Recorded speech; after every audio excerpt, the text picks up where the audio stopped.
కొడాలి నాని, పేర్లు నాని వాళ్ళ వ్యక్తులు సిమెంట్ విగ్రహాలు విరిగిపోతే చేయలే కదా, ఆ విగ్రహాలు విరిగిపోతే సిమెంట్ బొమ్మలే కదా అని దేవతామూర్తిని కించపరిచి మాట్లాడారు. కాబట్టి ఖచ్చితంగా ఒక క్రిస్టియన్ ఎజెండాతో వెళ్లారు. హిందువుల మనోభావాలు గాయపరిచి హిందువుల ఆత్మన్యూన్యత భావాన్ని దెబ్బకొట్టారు. సరే, ఈ మధ్య ఈయన బాగా జగన్ గారిని 2020-21 నుంచి కూడా బాగా విమర్శిస్తూ ఉన్నారు. బాగా మీడియాలో కవరేజ్ వస్తూ ఉంది. ఈయన పేరు స్వామి శ్రీనివాసానంద సరస్వతి గారంట.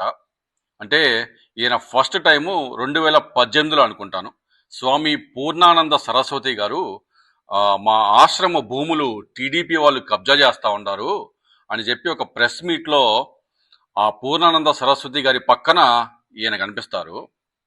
ఇదిగో విజువల్స్. అంటే ఈ వైజాగ్ లో ఉన్న ఈ జ్ఞానానంద ఆశ్రమానికి మొత్తం 9.5 ఎకరాల భూమి ఉంటే దాంట్లో 3.5 ఎకరాలు ఆల్రెడీ ఏదో కాలనీ పేరిట వెళ్ళిపోయింది. మిగతా 6 ఎకరాలను కూడా ఈ టీడీపీ వాళ్ళు మా భూముల్ని కబ్జా చేస్తా ఉన్నారు, ప్రయత్నిస్తా ఉన్నారు అని చెప్పి వాళ్ళు పెట్టిన ప్రెస్ మీట్ లో ఈయన ఆ ప్రెస్ మీట్ లో కూర్చుని ఉన్నాడు.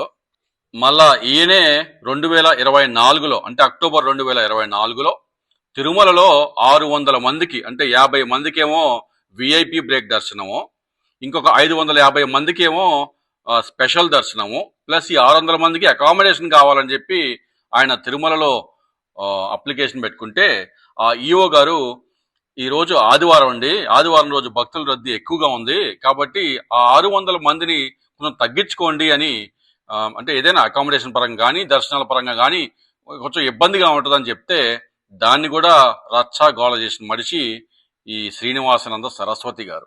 సరే, వైజాగ్ లో ఉన్న ఈ ఆశ్రమం అంటే ఈ జ్ఞానానంద ఆశ్రమం యొక్క హిస్టరీ ఒకసారి చూడండి. ఈ ఆశ్రమానికి పీఠాధిపతి మన స్వామి పూర్ణానంద సరస్వతి గారు.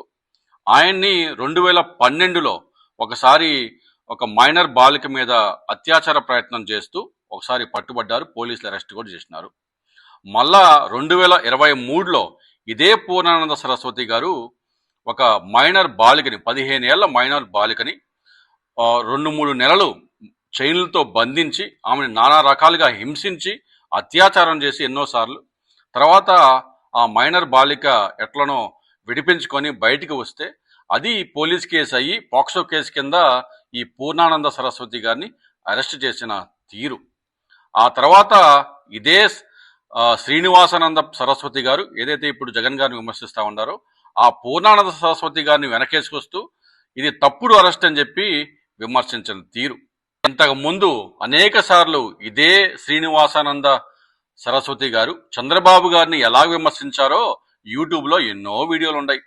మరి ఈరోజు ఏక్దమ్ సే వక్త్ బదల్ గయా అంటారు కదా, అట్టాగా ఈరోజు జగన్ గారి మీద విమర్శిస్తా ఉన్నారు. అంటే ఈ జనరేషన్ బాబాలు ఇట్లా స్వార్థపరుల్లాగా అంటే ఇట్లా తయారయ్యారు. కానీ అసలు ఆ వైజాగ్ లో ఉన్న ఆశ్రమానికి పేరున్న శ్రీ శ్రీ జ్ఞానానంద గారి చరిత్ర ఎంత గొప్పదో ఒకసారి చూడండి.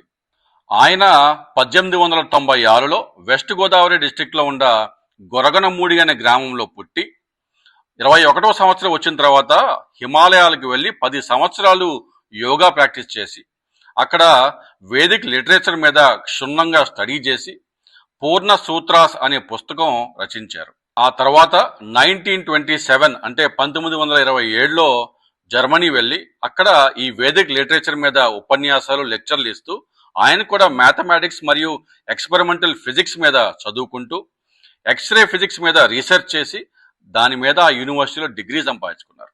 ఆ తర్వాత వరల్డ్ వార్ మొదలైన తర్వాత అంటే ప్రపంచ యుద్ధం మొదలైన తర్వాత అక్కడి నుంచి ఇంగ్లాండ్ వెళ్ళి యూనివర్సిటీ ఆఫ్ లివర్పూల్లో జేమ్స్ చాడ్విక్ అంటే నోబెల్ ప్రైజ్ గ్రహీత అయిన జేమ్స్ చాడ్విక్ తో కలిసి న్యూక్లియర్ ఫిజిక్స్ మరియు బీటా రేడియేషన్ మీద రీసెర్చ్ చేసి ఆ యూనివర్సిటీ ఆఫ్ లివర్పూల్లో కూడా పిహెచ్డి సంపాదించుకున్నారు. సరే, 1947లో మన దేశానికి స్వాతంత్రం వచ్చిన తర్వాత ఆయన ఢిల్లీ వచ్చి ఢిల్లీలో మన నేషనల్ ఫిజిక్స్ ల్యాబొరేటరీలో ఆయన రీసెర్చ్ చేయటం మొదలుపెట్టారు. ఆ తర్వాత 1954 నుంచి 1969 వరకు అంటే ఆయన చనిపోయే వరకు మన ఆంధ్ర యూనివర్సిటీలో న్యూక్లియర్ ఫిజిక్స్ డిపార్ట్మెంట్లో ఎన్నో మంది విద్యార్థులకు ఆయన పిహెచ్డి రావడానికి రీసెర్చ్ చేయడానికి గైడ్ చేసినారు. శ్రీ శ్రీ జ్ఞానానంద గారి గొప్పతనం చెప్పాలంటే ఒకే ఒక ఎగ్జాంపుల్ అండి. ఈయన ఢిల్లీలో ఉండే నేషనల్ ఫిజిక్స్ ల్యాబొరేటరీని విడిచిపెట్టి 1954లో ఆంధ్ర యూనివర్సిటీకి వచ్చినప్పుడు డాక్టర్ కెఎస్ కృష్ణన్ గారు రాసిన ఈ ఉత్తరం ఒకసారి చదవండి. ఆయన ఎంత బాధపడుతూ రాశారో ఈ ఉత్తరం తెలియజేస్తుంది. అంటే డాక్టర్ కెఎస్ కృష్ణన్ గారు అంటే ప్రపంచవ్యాప్తంగా అప్పటికే చాలా పేరున్న వ్యక్తి. ఆయన డాక్టర్ సివి రామన్ గారితో కలిసి ఆ నోబెల్ ప్రైజ్ విన్నింగ్ పబ్లికేషన్ ఏదైతే ఉందో ఆ పబ్లికేషన్కి కో ఆథర్ ఈ డాక్టర్ కెఎస్ కృష్ణన్ గారు. ఆయన ఎంతో బాధపడుతూ రాసిన ఉత్తరం ఇది. అంత గొప్ప చరిత్ర, అంత గొప్ప నిస్వార్థమైన సేవ చేసిన శ్రీ శ్రీ జ్ఞానానంద స్వామి గారి ఆశ్రమంలో ఒక పక్క పిల్లల జీవితాలతో ఆడుకునే స్వాములు ఒక పక్క అయితే, ఇట్లా స్వార్థ రాజకీయాలు చేసే స్వాములు ఇంకో పక్క మనం చూడటం మన దౌర్భాగ్యం.